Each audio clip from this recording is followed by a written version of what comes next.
All right, so obviously we're in the middle of a pandemic, so we can't band practice. So what we thought we'd do is we thought we'd do like a Q&A amongst the band. So what we've done is obviously we've all washed our hands, and we're not all in the same room, trust me. So what we've done is we've come up with some questions for each other, just to sort of like keep in touch, but also just to, find a little bit more about each other. So what we're going to do is we've got 3 questions. Each member of the band has come up with 3 questions, and we're going to ask each of the band the questions, and then we're going to answer it ourselves at the end, the same questions. So I'm going to start. Okay then. So I would say there's a punk band from Kyoto called Ottoboke Beaver, all women, all Japanese. They might be the best live band I've ever seen in terms of actually performance. It's just really fast, loud, angry, a lot of changes of time signature and all that kind of thing. And they just snap right into it. Brilliant. So their latest album's called Itakoma Hits, and I'd recommend anybody have a listen to that. And also a band called Stealing Sheep. They're a local band to Liverpool. I remember them from like 2008, 2009. They were like a picky sort of intricate guitar band. But then last year they did this album called Big Wows. It's like this amazing sort of sun-drenched electronic pop album. It's like kind of really sort of dreamy stuff. It's not my usual type of thing, but it dropped my jaw, and I've yet to retrieve said jaw from the floor on that one. It would have been great the summer before when it was really sunny, the World Cup summer. But I think they were the victims of a mediocre summer last year. So assuming we get one this year, I'd recommend people give that a listen. And finally, Bobby Conn, who's a Chicago-based singer-songwriter, and his offerings sort of go from light whimsy to righteous anger at the drop of a hat.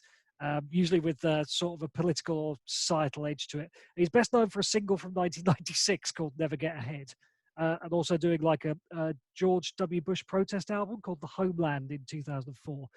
But he's just done a new album called Recovery. That's released in the last few weeks, and I listened to that today. That is absolutely great. So that's my 3.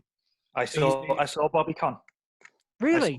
I saw Bobby Conn at the Leeds Festival around it was about 2001, I think. Oh, okay. Something like that. Yeah, it's a hell of a show. He pulls out all the stops on a massive budget, obviously, but kind of always tries to entertain. Stealing Sheep, they got announced today playing Manchester Psych Festival in September. So hopefully that goes out. They play that. So I'm going to go to Gary now. Good choices, by the way, Gareth. So I'm going to go. Before that as well, there's also a connection, isn't there, with Stealing Sheep being that, Steph's cousin and all? Yeah, so my wife's related to Emily from Stealing Sheep. So yeah, she's really nice. So so we're going to go to on his 3 choices. Mount Erie's like Phil Elverum, I think his name was Elverum. And he's been making records for years. It was known as Microphones for a while, and then he became Mount Erie. And he did an album in I think it was 2008 or 2006 maybe, which was called Lost Wisdom. And he did a follow-up. He did that with an artist called Julie Doiron. And he did a follow-up to that album last year called Lost Wisdom Part 2, and it's just amazing. But he does a lot of songs that are kind of very heartbreaking, because he's had a lot of heartbreak in his life, and he writes very autobiographically. So, yeah, very sad stuff. The other one, Pretty Matty, is from Canada, and really they released the stuff on Get Better Records, really kind of poppy, but also quite a kind of grungy guitar tone to it. But their stuff is really kind of consistently really good.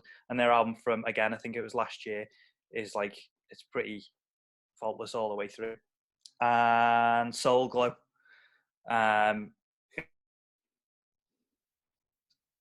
Again, really political.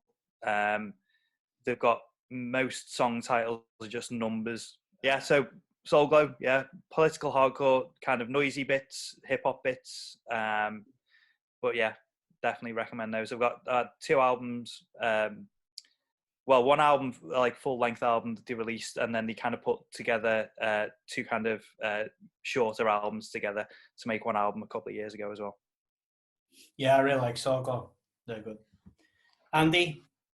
Okay. You can probably guess what my ones are going to be. First off, this band's here called, it's got the name on the side. They're called The Lamp of Thoth. And they also double as another band called, here's my notes gone, Arkham Witch. So like very doomy. And as if you know me well, as you all do, I buy lots of stuff on tape. So the more limited it is, the better anyway. But they're like a doomy sort of band, but with a fun doom, if that's a possibility. Whereas a lot of doom is written, the lyrics are like quite morose and you know, sort of depressing and everything. But these have got like a little bit of humour into doom, which I find quite refreshing. Second band would be you've all heard me talking about Tom before. He's the bass player from the band Sleep, and he does some really, really good stuff. Very sort of doomy as well, but a bit more sort of Middle Eastern flavoured. So they're pretty good as well. They were checking out. And the last band is Savage Master, who are from America. Karl, I think I'll talk to you about you compared to another band. Can you remember what the band was called? Or, Christian Mistress. Yeah. With the Savage Master, a more sort of throwback to new wave of British heavy metal, so like traditional metal bands. So that's what I'm listening to mostly at the moment. Well, do you fancy some metal? My three are firstly a band called Torso, who are like a kind of what would you say, like female fronted kind of like hardcore band, but got like a bit of a crusty kind of feel to them as well, a little bit of a power violence feel to them as well. Second one's a band called Control Top, who are another female fronted band. Really big fan of female fronted bands, especially female fronted hardcore bands. They've got a bit more of like a post-hardcore kind of feel, like post-punk feel to them. Some really good bass lines for them. And the last one's an English band who we've actually played with, called Grot Bags from Manchester. They had an album come out beginning of January. I'll just get it.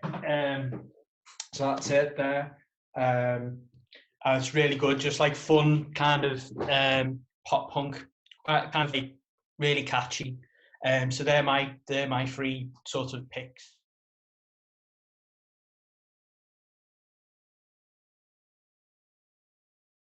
And that goes to Andy first. Okay. Being in a band is really enjoyable. It's a release from everything else in life, and playing along, getting lost in the moments with like-minded souls. And it's really sort of it's really difficult at the moment not being able to just meet up for everyone and just, you know, hammer out some songs and stuff like so. I just love playing the drums, and then sort of I think there's another question later on as well about the songwriting process. But you know, being in the band's just great. Gareth? I've been really enjoying it. I've only been in Code Break for 2 months before all this kicked off, but it's been really good. When I was younger, I couldn't conceive of any life for myself except being a musician. That was all I wanted to do. And since I've realised I'm not, it's become a lot more fun. Like the pressure's off now, and I can actually enjoy making music because I've got a career elsewhere. So this is the most sort of pure fun I've had in a band at any stage. I think just because, you know, pressure's off. Let's just get out there. But yeah, definitely missing it. Trying to keep myself going with a bit of practice at home for the time being, but looking forward to getting back out there. Harry? Yeah, probably kind of echoing. It's kind of just being able to make noise. Just having like loud music in and around you is the thing I like the most. As much as I can pick up my acoustic guitar, I just can't get the feedback of it. It's not the same. So yeah, it's all about making noise and just like being around nice people, good people, being able to kind of share that with them. Mine is a bit different. Mine is glamour, glitter, decadence, like really like posh hotel. No, mine is kind of like similar to everybody's, really echoing what everybody else says. It is a release. My only regret is that I didn't do it years ago. I've been doing it for a while now, but I think in my 20s I'd have probably been a lot better at it because I'd have had a bit more energy. But it is a release. It's fun, yeah, and I don't think you would do it if it wasn't. So yeah, that's my feelings on it. From it. There you go. I'm going to go to Gareth first on that one. What I like is when, and this is how we've certainly done it the few times that we've been able to do it thus far, when somebody turns up with an idea and then everybody sort of adds to it. Because the one thing that I do hate about being in a band is jamming, like just kind of over and over trying to get an idea, and it's just so much easier if someone has that sort of lightning moment. You can't always get it, but when it's there, it's the best way of doing it. I found in the past, sort of the ones that I've knocked out in 20 minutes have been infinitely better than the ones I've spent days on, just because you don't have time to really worry about whether it's coming out right, because it's come out. It's and I'm glad to see that's kind of been our process thus far. So yeah, it's great. It's great when it works. It's really frustrating when something gets sort of stuck in the spokes for a while. But that's yet to happen to us. So.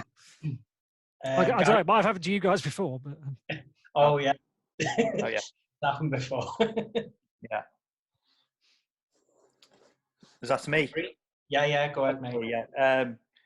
I find it quite a challenge writing songs. I mean, I think from like how we've kind of written songs in the past, that I tend to not regularly, and now and again I will, but I don't very regularly come with a song, or usually come with a part or a couple of parts and try and figure out how to work them together.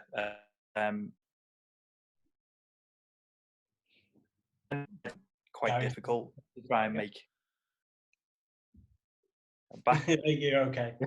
Yeah, I find trying to like pick up a guitar with the idea of writing a song difficult. So that I don't often get through it, and I certainly don't have ideas of. I think I've gone again. Ideas of lyrics and stuff. So it's always good that Karl can add that element to it.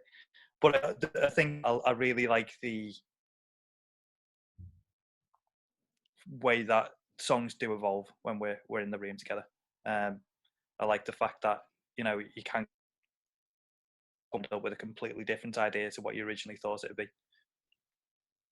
Sound, Andy? Yeah.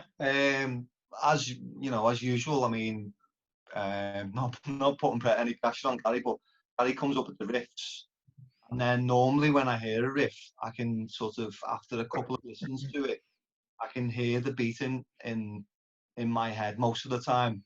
And so when I start actually playing along with the guitar, I've already got the sort of the drum beats or an idea for it in my head. And then it's quite nice and cold break when we practice, because when Gary starts strumming on a guitar, then Gareth will have a little go on his bass, and then you're writing some ideas for lyrics down, and I'm just playing lightly along with it.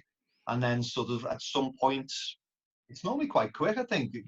I don't know whether you all agree, but we've got an idea, then set after like say 20 minutes or so, we're ready to have a little go with it, and we just keep playing it until something comes of it.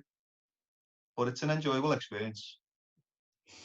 Yeah, I mean, pretty much the same. I I enjoy it. Writing lyrics and stuff.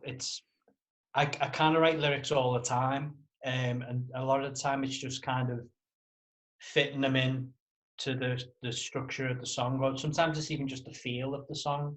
If it's, you know, sort of more upbeat or faster or slower, or you know, it's got a certain mood to it or vibe to it or whatever. It's probably my favorite thing about being in a band. I mean, I love playing live and whatever, but I do like that sort of seeing bits, everything sort of come together and form something. So yeah, I really enjoy it. And as Gary was saying as well, you start something and think in your head it's going to sound a certain way, and it comes out completely differently, which I always like, because if it's easy to just say, "Oh, make it sound like that," or, you know, take that song and change, you know, rip it off, sort of thing. But no, I think for me, it's the best thing about being in a band, to be honest with you.